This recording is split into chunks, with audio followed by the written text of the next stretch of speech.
Welcome back. So Cheryl, last time we talked about the kind of letters and phone calls you might get if you or your company owes a bit of money to a creditor and the way they can react. So one of the things that we often find is that in fact the major creditor is the tax office.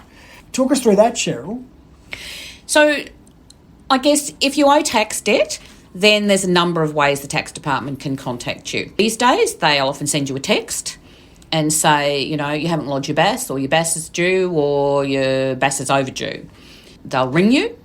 You'll get a phone call from the tax department, and often it'll be an unlisted number. It'll be a private number.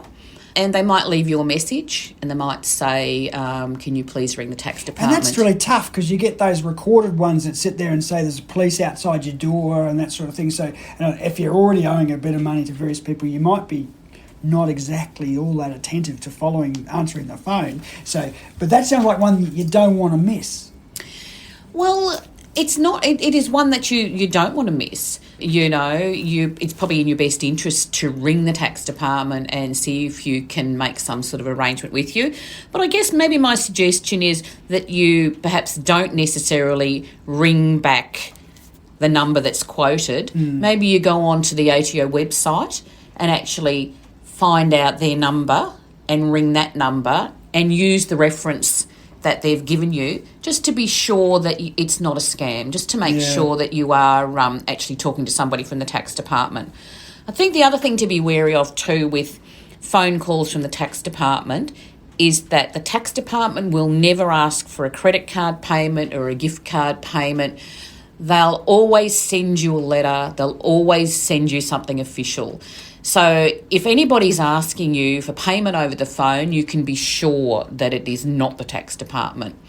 So I think it's really important to understand that. So I suppose and one of the things that even the bookkeepers and some of the people in the IPA flagged a few years ago, that some of the letters being sent in the mail were even fraudulent. So you've got to, I think your advice is absolutely sure.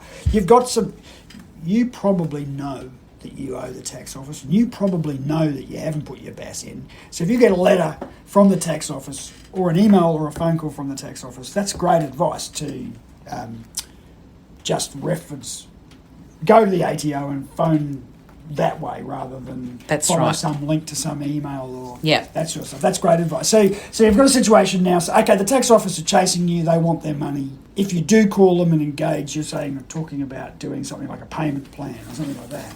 And quite often, if you've got a tax debt and you're too frightened or too nervous to ring the tax department, your bookkeeper or your accountant will do it for you. It's very intimidating ringing the tax department. People often feel like they're coerced into making payments that are beyond their means because they're frightened that the tax department will do something. So if you feel that you're not able to do that, my suggestion would be to talk to your bookkeeper or your accountant.